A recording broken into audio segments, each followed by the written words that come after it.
ब्रह्मा बाबा ने अपने जीवन में बहुत ही विशेषताएं धारण की। उनका जीवन एक बैलेंस्ड जीवन था। इतना ही न्यारे थे तो उतने ही प्यारे थे। हमने उनके जीवन में देखा कि एकदम न्यारे बन जाते थे, जैसे संसार से बिल्कुल उपराम, एकदम एकांत में चले जाते थे। और फिर बाबा को देखते थे, इतने प्यारे, सबके लिए इतना प्यार बरसाते थे। तो एकांतवास भी लेते थे और संगठन में भी आते थे। संगठन में सब कुछ भूल जाते थे, सब हम बच्चे हैं उनके। वो अलौकिक पिता है, प्रजा पिता है, ये हम अनुभव करते थे। सारी प्रजा का पिता है, उनके लिए सारे ही बच्चे हैं, कोई हद नहीं, सब बेहद के बच्चे हैं, यही बाबा अनुभव करते थे। तो जितने ही न्यारे थे उतने ही सबके प्यारे थे। और कई प्रकार के जीवन में उन्होंने बैलेंस किए। कहाँ एकदम रमणीक थे और कभी कभी एकदम गंभीर हो जाते थे। हंसाते भी थे, बहलाते भी थे, बच्चों के साथ खेलते भी थे, सब कुछ करते हुए और फिर देखो एक सेकंड में न्यारे बन जाते थे। इतने गंभीर जैसे कि ये बिल्कुल उपराम है। तो कहाँ हर्षितपना और कहाँ गंभीरता, दोनों का सुंदर बैलेंस बाबा रखते थे। कहाँ एकदम न्यारापन और कहाँ इतना प्यारापन, ये सुंदर बैलेंस बाबा के जीवन में देखा। एकदम उपराम हो जाते थे, जैसे कि मेरा कुछ नहीं है और या मेरा सब कुछ है, ये सारा संसार ही हमारा है और मेरा कुछ भी नहीं है। तो ये जो न्यारापन और प्यारापन का अनुभव हमने बाबा से किया, उसके आधार से हम सब आत्माएं उनके प्रति आकर्षित हुए। बाबा का लौकिक परिवार उनके साथ था, लेकिन एक सेकंड में न्यारे हो गए। बस एक ही लगन थी कि मुझे अपना जीवन श्रेष्ठ बनाना है, पावन बनाना है, और सबको यही प्रेरणा देते रहे, परिवार वालों को भी यही प्रेरणा देते रहे। जो भी आत्माएं आती थी उनको भी यही प्रेरणा देते रहे कि अपने जीवन को श्रेष्ठ बनाओ, आचरण अपना ऊंचा बनाओ, मानव को देव बनाना है, यही भगवान का हमें संकेत मिला है, इस संसार को बदलना है।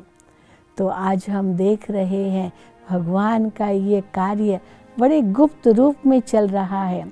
निमित्त तो प्रजापिता ब्रह्मा बाबा को बनाया, वो हमारे लिए प्रेरणा स्रोत थे, लेकिन आज उन्होंने इतनों को तैयार किया और सब जो उस समय 300 साढ़े 300 बहनें थी, वो सब हमारी दादियाँ बनी और उनसे ही आज अनेकों ने, लाखों भाई बहनों ने प्रेरणा ली है और ये ईश्वरीय विश्वविद्यालय आज इतना आगे बढ़ चुका है। मैं जब मात्र 11 साल की थी तो पहली बार ब्रह्मा बाबा से मिली। मैं अपनी लौकिक माँ के साथ बाबा से मिलने मुंबई में आई थी। बाबा मुंबई में आए थे। ये 1959 की बात है जब हम बाबा से पहली बार मिले। उसके पहले हम बाबा को जानते नहीं थे। मेरी लौकिक माँ अवश्य गीता पाठशाला में जाती थी, लेकिन बाबा आबू से मुंबई आए थे और हम सब बाबा से मिलने जाते थे। तो मेरी माँ मुझे बाबा के पास लेकर गई।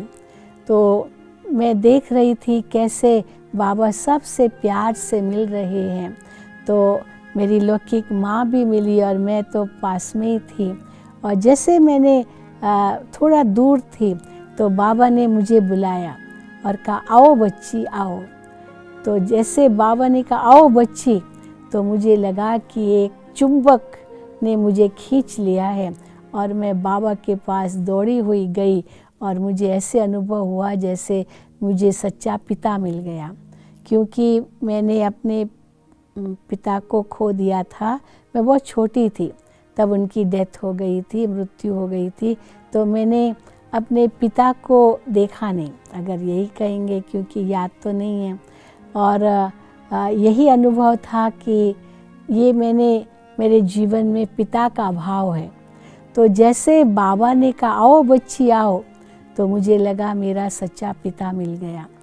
और बाबा के पास गई और बाबा ने उसी समय मुझे एक वरदान दिया कि बच्ची अपने पिता के पास वापस आ गई। तो मेरा सच्चा पिता लौकिक रूप में भी, अलौकिक रूप में भी, पारलौकिक रूप में भी हमने ब्रह्मा बाबा में देखा और अपना सच्चा पिता स्वीकार किया। और ऐसे लगा जैसे मैंने एक नया जन्म लिया है। बस उस दिन के बाद पीछे मुड़ने का तो सवाल ही नहीं। फिर हम पढ़ते थे बाबा के पास, हम माउंट आबू में भी आए, अपनी माँ के साथ आए थे। बाबा के सामने हम प्रवचन देते थे, बाबा के सामने कविता सुनाते थे। बाबा को बहुत अच्छा लगता था, इंग्लिश में भी सुनाते थे। तो बाबा ने हमें कितनी बार ये वरदान दिया, साकार ब्रह्मा बाबा ने, कि बच्ची तुम इंग्लिश में बहुत होशियार हो, बाबा आपको विदेश भेजेगा।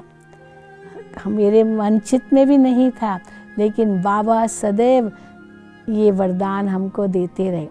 और बाबा कहते थे तुम आगे पढ़ो, पढ़ाई करो, और एक दिन बाबा आपको विदेश भेजेगा। तो मैं तो पढ़ती रही और इंटर साइंस तक आई। 1967 में इंटर साइंस कर रही थी।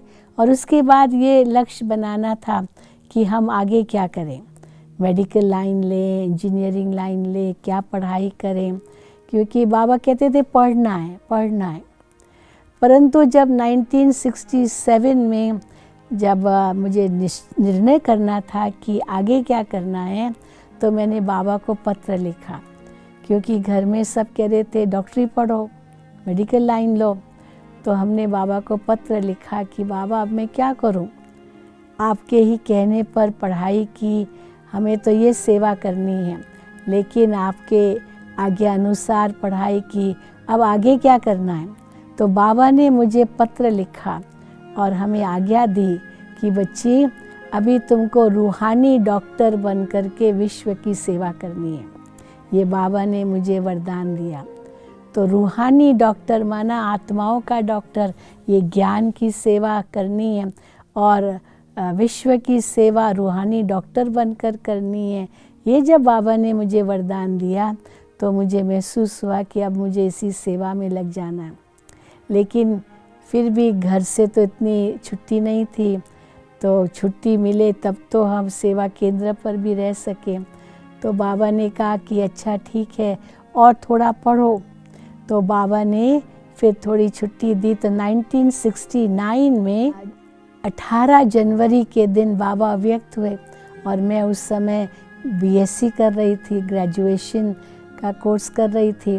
तो जैसे मुझे पता चला कि बाबा अव्यक्त हो गई और मैंने यही सोचा कि बाबा चले गए माना संसार खत्म, अब ये दुनिया खत्म, अभी विनाश होगा, यही मैंने समझ लिया। लेकिन उसी वक्त मुझे जैसे बाबा का अनुभव हुआ, अव्यक्त ब्रह्मा बाबा जैसे मेरे सामने आए और बाबा ने मुझे कहा बच्ची बाबा आपके साथ हैं, बाबा का आपके प्रति जो होप्स है, जो इच्छाएं आशाएं हैं, आप ज़रूर पूर्ण करेंगे और आपको विश्व सेवा करनी है। तो बस फिर तो हमने बीएससी पूरी की और उसके बाद हम माउंट आबू आए। यहाँ ट्रेनिंग चल रही थी कुमारियों की, वो ट्रेनिंग हमने की और यही लक्ष्य रखा कि अभी हमको भगवान की सेवा पर उपस्थित रहना है। हम विभिन्न सेवा केंद्रों पर गए और फिर बेंगलोर में थे, हैदराबाद में थे, काठमांडू में रहे, कई स्थानों पर सेवा केंद्र खोलने के भी निमित्त बने।